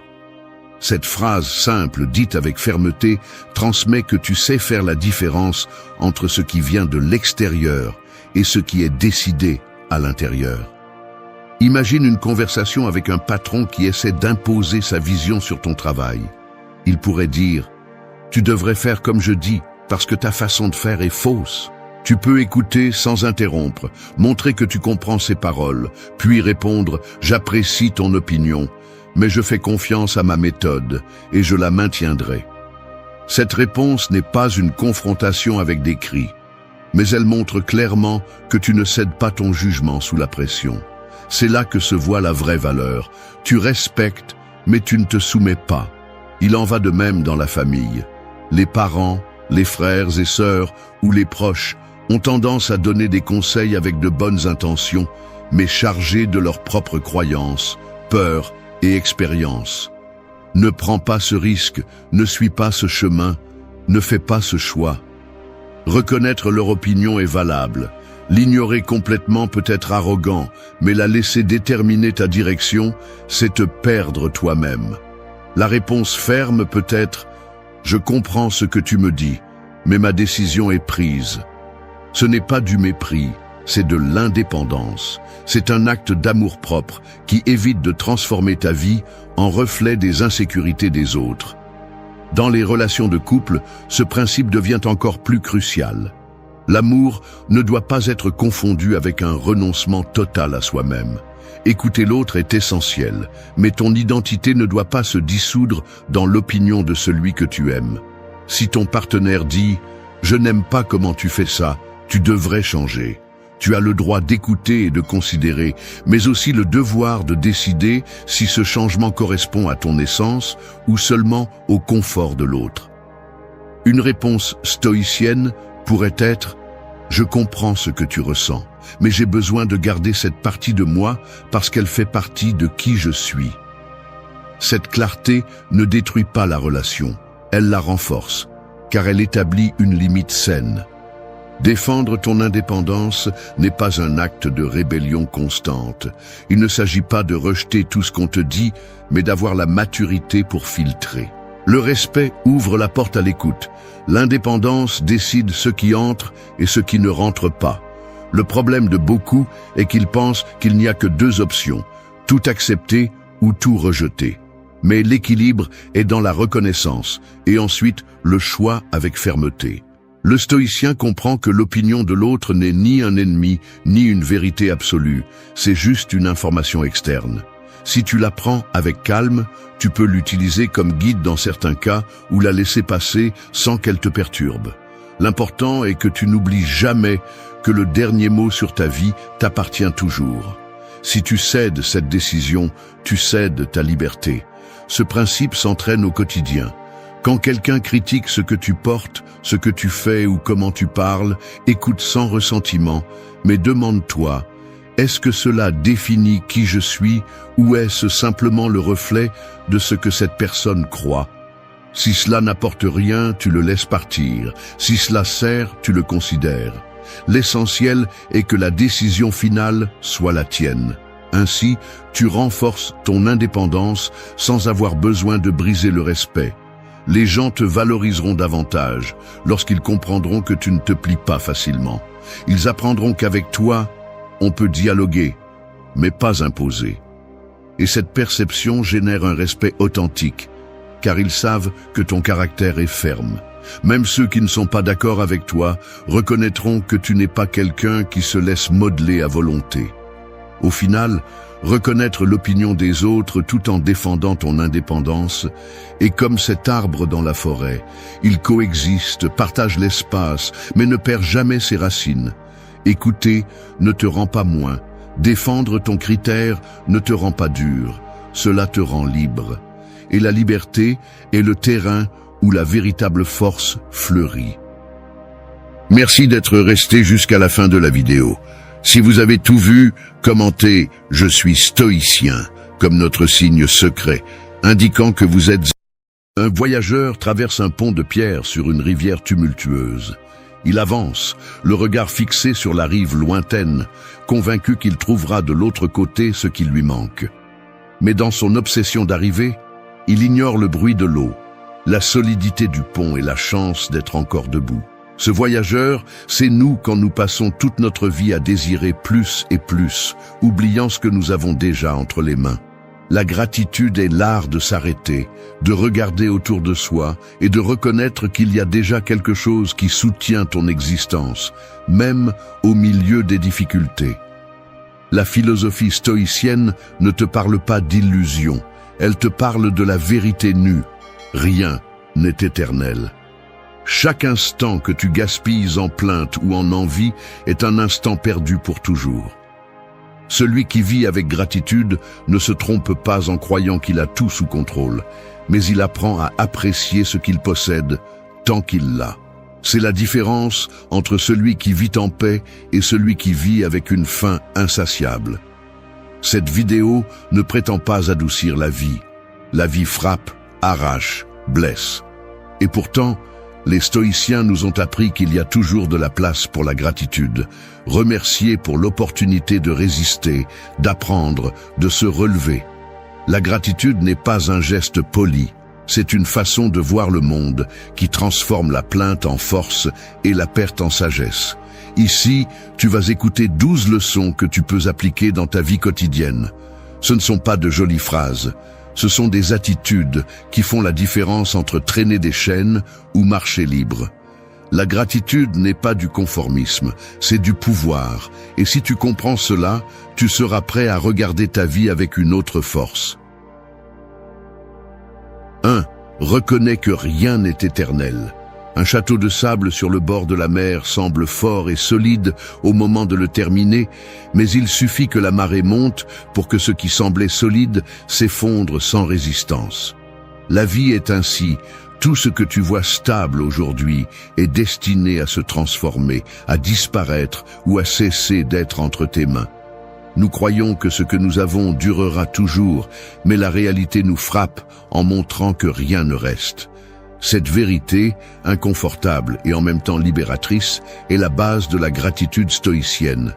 Reconnaître que chaque instant, chaque personne et chaque possession ont une date d'expiration, et c'est pourquoi ils sont précieux aujourd'hui. Les stoïciens insistaient sur le fait que la contemplation de la mort et du passage du temps n'était pas du pessimisme, mais le chemin le plus direct vers la lucidité. Quand tu acceptes que rien n'est éternel, tu commences à voir le quotidien avec une intensité différente. Une conversation, un lever de soleil, un sourire, même un silence partagé, cessent d'être ordinaires parce que tu comprends qu'ils peuvent ne jamais se répéter. L'homme qui vit en croyant que tout sera pareil demain gaspille sa vie en distraction. Mais celui qui assume la fragilité du présent sait presser chaque moment. La gratitude naît de cette conscience. Remercier n'est pas une mode, ni une pratique superficielle. C'est un acte de rébellion contre l'arrogance de croire que tu mérites tout pour toujours. Quand tu comprends que rien n'est garanti, même la plus petite chose prend du sens. Le café chaud le matin, la voix de quelqu'un que tu aimes, la santé que tu as aujourd'hui, même si elle peut manquer demain, deviennent des trésors que tu reconnais au lieu de les prendre pour acquis. Et en vivant ainsi, ton esprit se renforce, parce que tu ne dépends plus d'accumuler plus, mais d'apprécier assez. L'erreur la plus courante est de penser que parler de l'éphémère est une reddition. En réalité, c'est le contraire. Reconnaître que rien n'est éternel est ce qui te pousse à prendre soin de ce que tu as, à ne pas laisser rouiller ta relation, ton corps, tes projets. Savoir que tout peut être perdu te fait le protéger avec plus de discipline. La personne qui croit que le temps est infini vit en remettant les décisions à plus tard et en négligeant l'essentiel, tandis que celui qui se souvient de la fragilité de l'existence choisit avec fermeté et vit avec une urgence consciente. Regarde ton environnement et demande-toi, qu'est-ce que je prends pour acquis ? Peut-être penses-tu que tes parents, tes amis, ton partenaire ou même ta liberté seront toujours là, mais un changement soudain peut te les arracher. Quand tu l'intériorises, la gratitude devient ta réponse naturelle. Tu n'as pas besoin d'attendre la perte pour apprécier, tu peux commencer aujourd'hui, en observant sérieusement ce que tu as déjà. Ce changement de regard coupe l'arrogance et te ramène sur le sol ferme de la réalité. Les stoïciens enseignaient à pratiquer la premeditatio malorum, imaginer la perte avant qu'elle ne se produise, non pas pour vivre dans la peur, mais pour renforcer l'esprit et apprécier le présent. Si en regardant autour de toi, tu acceptes que ce que tu as ne t'appartient pas pour toujours, tu apprendras à embrasser le moment sans l'anxiété de ce qui manque. 2. Fais l'inventaire de tes bénédictions. Un commerçant qui ne vérifie jamais son stock pense toujours qu'il lui manque de la marchandise. Il court désespérément d'un côté à l'autre, cherchant à remplir des étagères vides qui sont en réalité pleines. C'est ainsi que fonctionne l'esprit humain lorsqu'il ne s'arrête pas pour reconnaître ce qu'il possède déjà. Tu vis convaincu que tu es toujours en dette avec la vie, qu'il te manque quelque chose pour être heureux, mais tu ouvres rarement les yeux pour voir ton propre inventaire. La gratitude stoïcienne commence par un acte simple et brutalement honnête. Compter ce que tu as au lieu de pleurer pour ce que tu n'atteins pas. Il ne s'agit pas de nier les difficultés, ni de prétendre à l'abondance, mais de mettre de l'ordre dans ton regard. En faisant un inventaire de tes bénédictions, tu découvres que tu as déjà beaucoup plus que ce que tu imaginais. Tu as un corps qui respire, Un esprit capable de raisonner, un toit qui te protège, de la nourriture qui apaise ta faim. Quand tu l'écris, quand tu le nommes, tu lui rends son poids réel. Les stoïciens comprenaient que l'esprit a tendance à exagérer le manque et à minimiser le présent.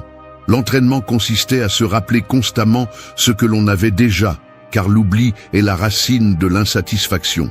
Faire l'inventaire est un exercice de discipline, pas de romantisme. Tu prends une feuille de papier, un stylo ou simplement ta mémoire et tu commences à énumérer depuis le plus basique jusqu'au plus subtil. Cet acte brise la narrative de la pénurie qui te piège dans la comparaison et te ramène à la réalité de ta propre abondance. Ne confonds pas gratitude avec conformisme. Reconnaître ce que tu as ne signifie pas renoncer à t'améliorer ou à grandir. Cela signifie partir d'un terrain solide. Celui qui ignore ses bénédictions cherche toujours à partir de la pénurie, et celui qui reconnaît ce qu'il possède construit à partir de l'abondance. La différence est énorme. Un homme peut travailler pour plus de richesse, mais s'il ne voit pas la valeur de ce qu'il a déjà, aucun chiffre ne le rendra satisfait. En revanche, celui qui apprécie ce qu'il possède avance avec sérénité, car il sait que sa vie ne dépend pas de ce qui n'est pas encore arrivé. La pratique stoïcienne invite à cet exercice quotidien. Avant de dormir, repasse ce que la journée t'a apporté. Une conversation, une opportunité, un apprentissage, même la capacité de résister à un coup. Fais-le sérieusement, pas avec des mots vides. L'esprit se reprogramme lorsqu'il reconnaît clairement. Et ce que tu répètes quotidiennement devient ta façon de voir la vie. L'inventaire non seulement apaise l'anxiété, mais renforce aussi la discipline, car tu apprends à distinguer entre ce que tu as déjà et ce dont tu as vraiment besoin. L'erreur de beaucoup est qu'ils gardent le compte de leur malheur, mais pas de leur bénédiction. Ils gardent un registre mental des blessures, des trahisons et des échecs, mais ils ne font jamais le bilan de ce qui les soutient. Cette balance inclinée vers le négatif déforme la perception, te faisant sentir que tu vis vide, alors qu'en réalité tu es plein de raisons de remercier. Au final, faire l'inventaire de tes bénédictions, c'est reconnaître que la vie t'a déjà donné suffisamment d'outils, de relations et d'apprentissage pour continuer à avancer. 3. Vis le présent avec pleine conscience. Le sablier en mouvement laisse tomber ses grains un par un. Il ne s'arrête pas, il ne s'avance pas, il tombe simplement. Celui qui essaie de capturer les grains qui sont déjà passés se retrouve les mains vides, et celui qui est obsédé par ceux qui ne sont pas encore tombés vit dans l'anxiété. La vie fonctionne de la même manière. Si tu t'échappes vers le passé ou vers le futur, tu perds la seule réalité qui existe, le présent. La gratitude ne fleurit pas dans les souvenirs ni dans les illusions, elle se manifeste dans le maintenant, dans cette capacité à t'arrêter et à regarder attentivement ce qui se passe pendant que tu respires. Le stoïcisme signifie la discipline de l'esprit. Marc Aurèle a écrit que la vie de chaque personne est ce que ses pensées en font. Si tes pensées vagabondent entre ce qui a été et ce qui pourrait être, ta vie se dissout en fantôme. Mais si tu entraînes ton regard à rester dans cet instant, le monde cesse de courir comme une rivière que tu ne peux pas contrôler et devient une opportunité de remercier ce qui est déjà devant toi. La pleine conscience n'est ni une mode ni un exercice superficiel, c'est un outil de survie émotionnelle. Celui qui reste coincé dans la nostalgie vit en portant des chaînes, et celui qui se consume dans les attentes devient l'esclave de l'avenir. Le présent est ta seule véritable possession. Si aujourd'hui tu manges, travaille ton esprit pour remercier cette nourriture au lieu d'en désirer une autre. Si aujourd'hui tu parles à quelqu'un, écoute sa voix au lieu de penser à ce que tu diras ensuite. Ce niveau de présence transforme le commun en extraordinaire. La plupart des gens ne vivent pas, ils se souviennent ou ils attendent. Ils se lèvent en pensant à demain, ils se couchent en regrettant hier.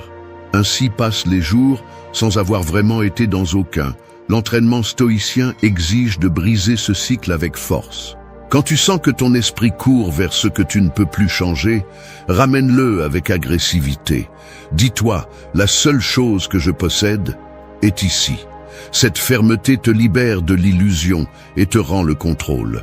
Vivre le présent avec pleine conscience signifie aussi accepter sa cruauté. Parfois, le maintenant n'est pas agréable. Il peut être douloureux ou inconfortable, mais il reste réel. T'échapper mentalement ne l'améliore pas, cela te rend seulement plus faible. Au contraire, lorsque tu décides d'être ici, même au milieu de la douleur, tu construis de la force. Tu remercies l'opportunité de résister, d'apprendre, de grandir. C'est la différence entre celui qui affronte la vie et celui qui l'évite. La vraie gratitude émerge de cette clarté. Tu ne remercies pas pour ce qui est déjà passé, ni pour ce qui pourrait venir. Tu remercies pour ce qui bat maintenant. Chaque respiration est une raison, chaque instant qui te permet de rester debout est suffisant. Cette approche ne nécessite pas de fioriture, elle nécessite de la discipline.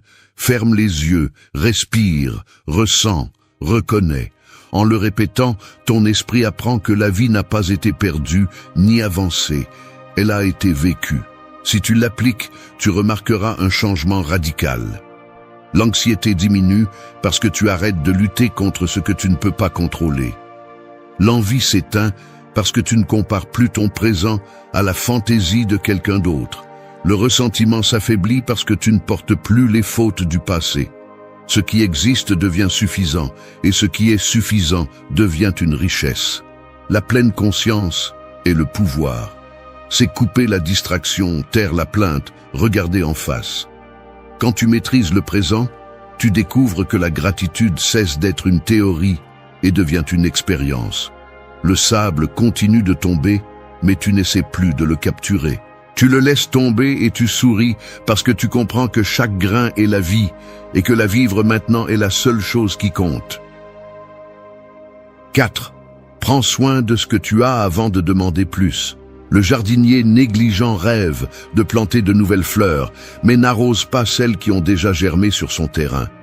Il est obsédé par les graines exotiques, par des couleurs qui n'existent pas encore dans son jardin, tandis que celles qu'il possède se fanent devant ses yeux. Ainsi vit celui qui désire constamment plus sans valoriser ni prendre soin de ce qu'il possède déjà. La gratitude stoïcienne ne se mesure pas par ce que tu accumules, mais par le soin conscient de ce que la vie a mis entre tes mains. L'erreur commune est de croire que posséder plus comblera le vide intérieur. Celui qui n'apprécie pas ce qu'il a aujourd'hui ne saura pas non plus apprécier ce qu'il obtiendra demain. Tu peux changer de maison, de travail, de partenaire, de ville, mais si tu n'apprends pas à prendre soin de ce qui est présent, tu ressentiras à nouveau la même insatisfaction. Parce qu'il ne s'agit pas de quantité, il s'agit de qualité dans ta relation avec ce qui existe déjà. Prendre soin de ce que tu as signifie faire attention, investir de l'énergie, montrer du respect. Cela ne s'applique pas seulement aux objets matériels, mais aussi aux liens, à ton corps, à ton esprit. Les stoïciens insistaient sur le fait que la vertu se démontre par des actions, pas par des mots. Il ne sert à rien de dire que tu es reconnaissant pour ta santé si tu la détruis ensuite par négligence. Il ne sert à rien de parler de gratitude pour ta famille si tu les traites avec indifférence. Le soin est la forme visible de la gratitude. La plupart des gens vivent dans l'attente de quelque chose de nouveau pour se sentir complet.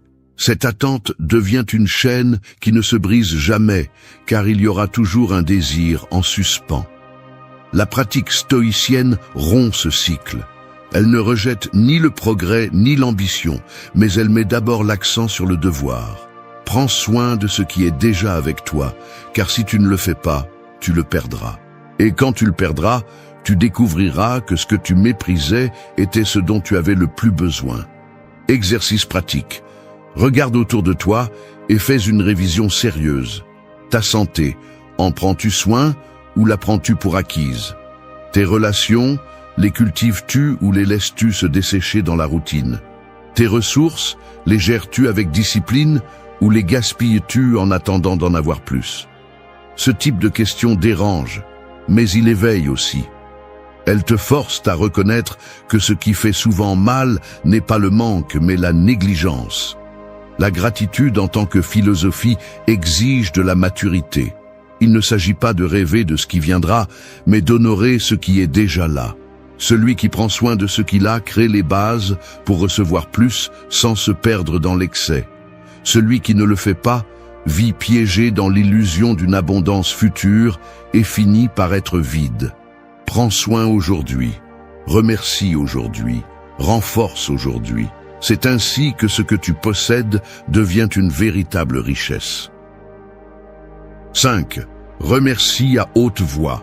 La cloche en haut d'une tour n'a pas été créée pour rester silencieuse. Son but est de sonner, de laisser son écho atteindre loin et de rappeler à tous qu'il se passe quelque chose d'important.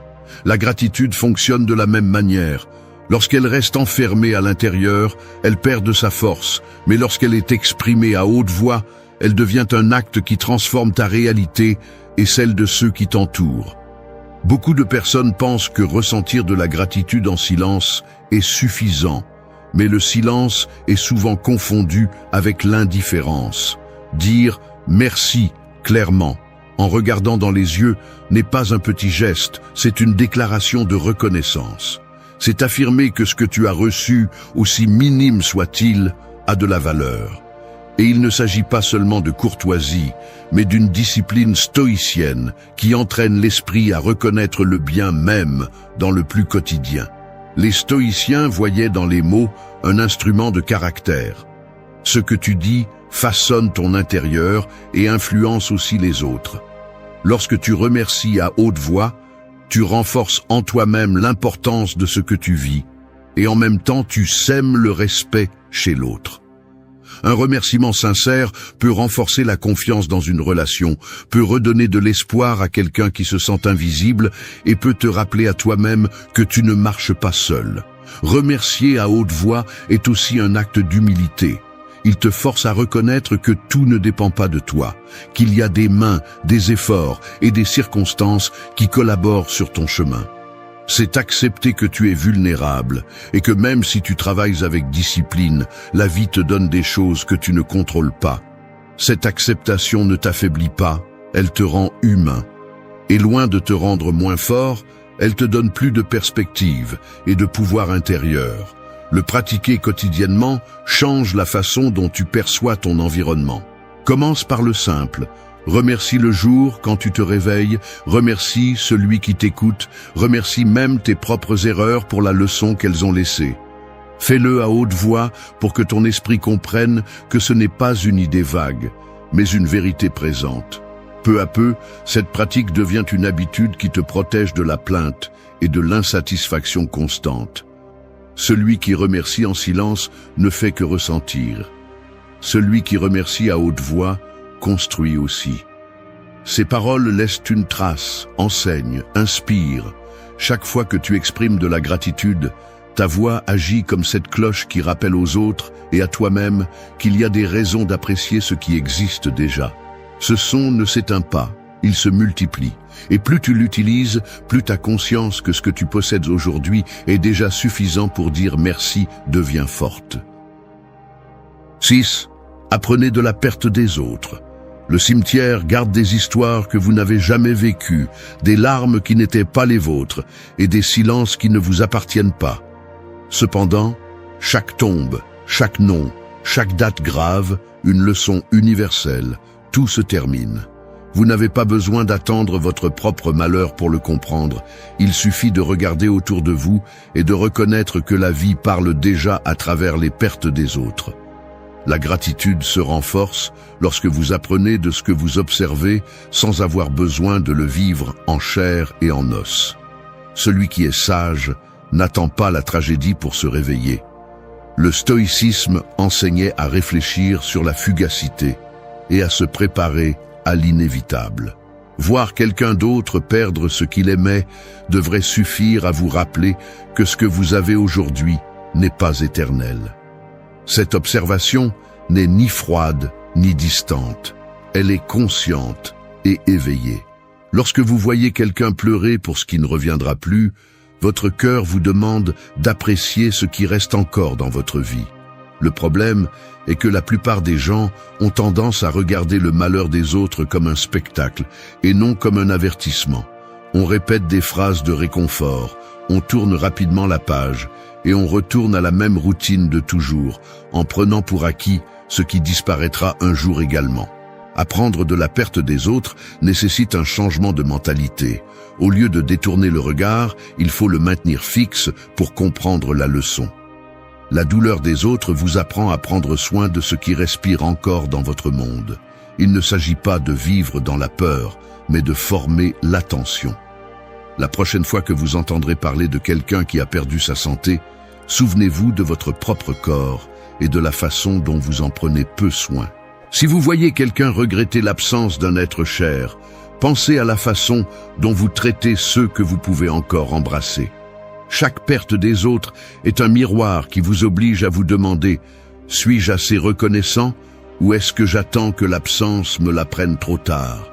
Les stoïciens pratiquaient le memento mori, le rappel constant de la mort comme maître de vie. En observant la perte chez les autres, ils ne cherchaient pas à se noyer dans la tristesse, mais à tempérer leur esprit. Vous pouvez faire de même. Laissez les histoires des autres éveiller en vous une gratitude plus féroce, plus sérieuse. N'attendez pas d'être en deuil pour apprécier. Faites-le maintenant, car demain, votre nom pourrait être sur les lèvres de quelqu'un d'autre. Apprendre de la perte des autres est un acte d'intelligence émotionnelle et de maturité. C'est reconnaître que la vie vous donne des avertissements gratuits tous les jours. Si vous les ignorez, vous répéterez la leçon sur votre propre peau.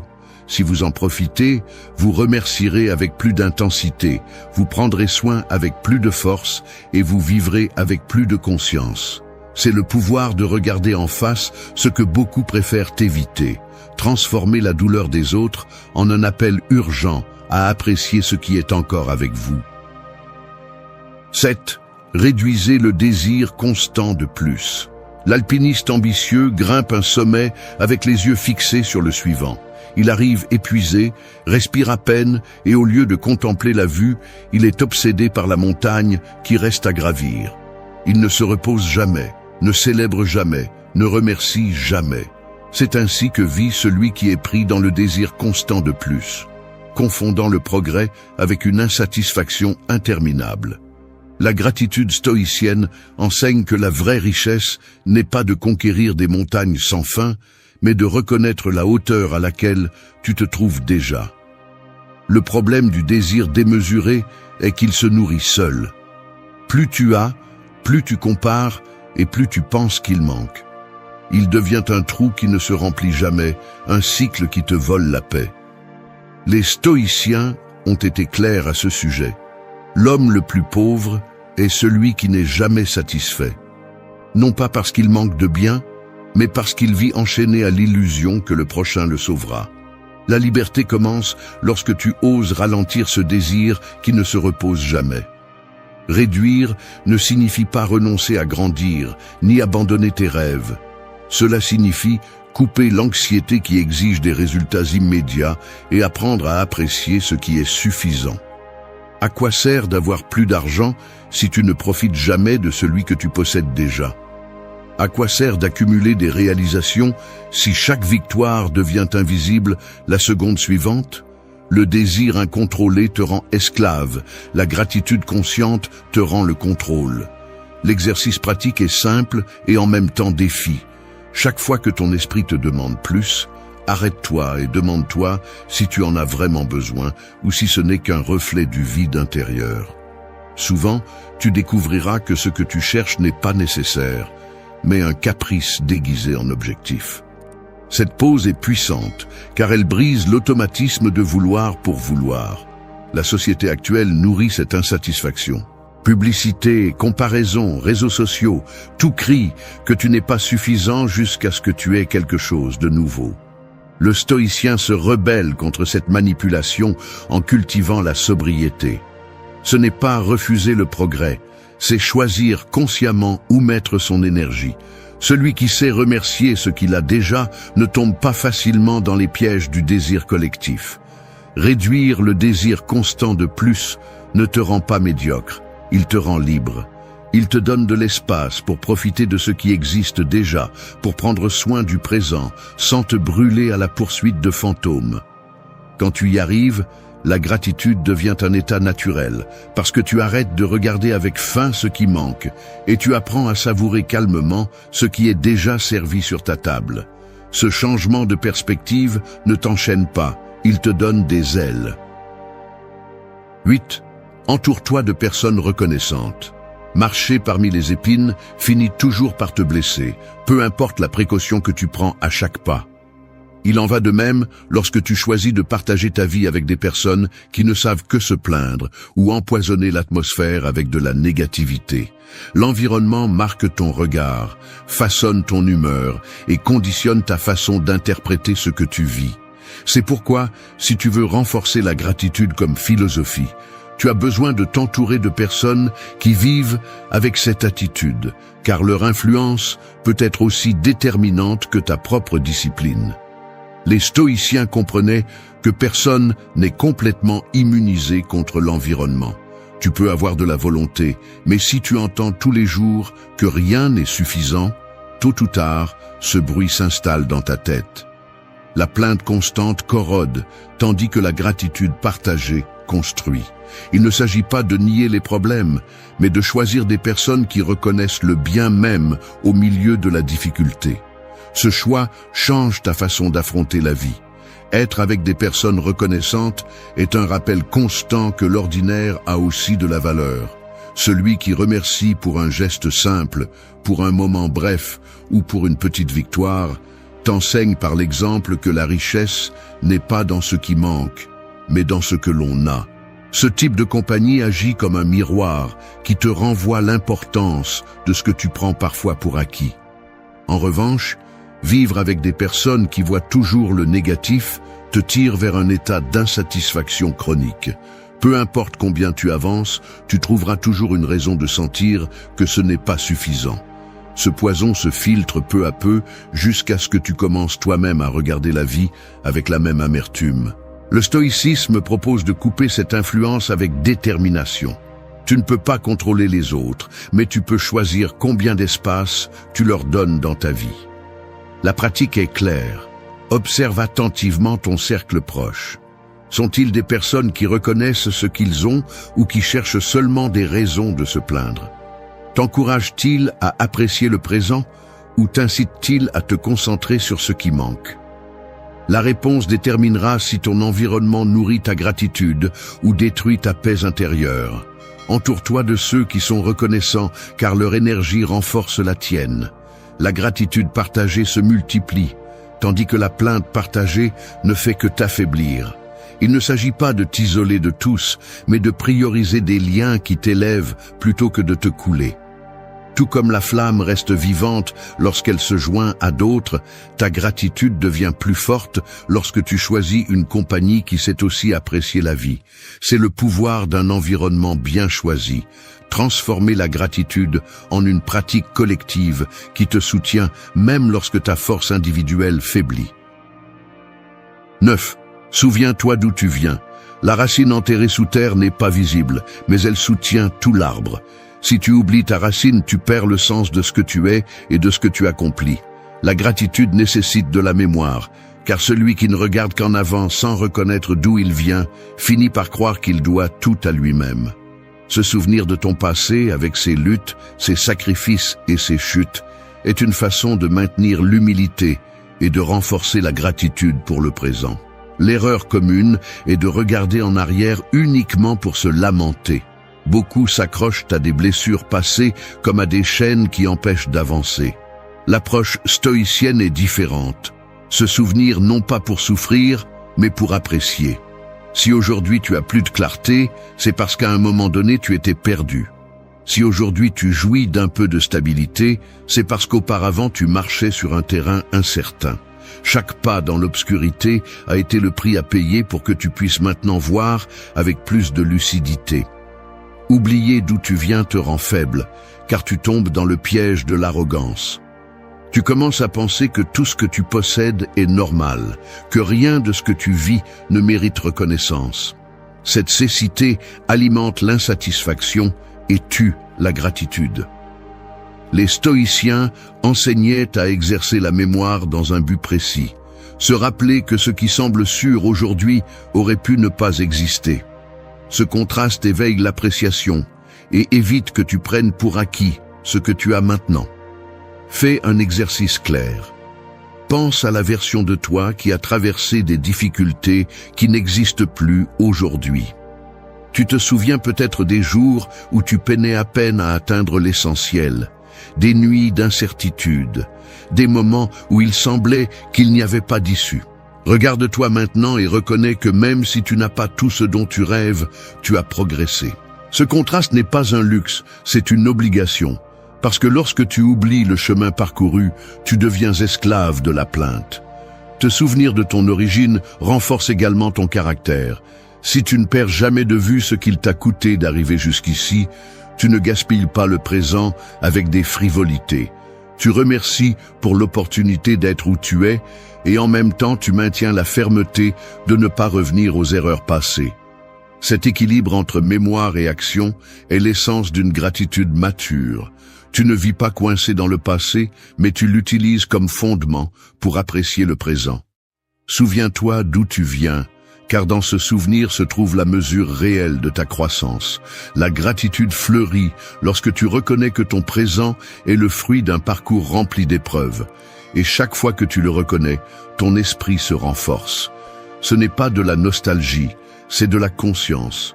Ce n'est pas de la faiblesse, c'est de la puissance, parce que celui qui sait d'où il vient, sait apprécier où il est et marcher avec clarté vers ce qui vient. 10.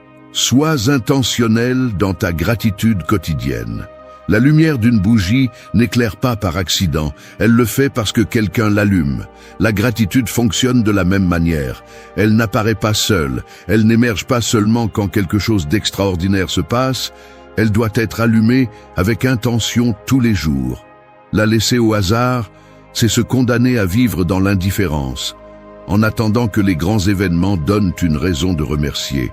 Le stoïcisme enseigne le contraire. Chaque journée apporte des raisons qui, bien que petites, méritent d'être reconnues.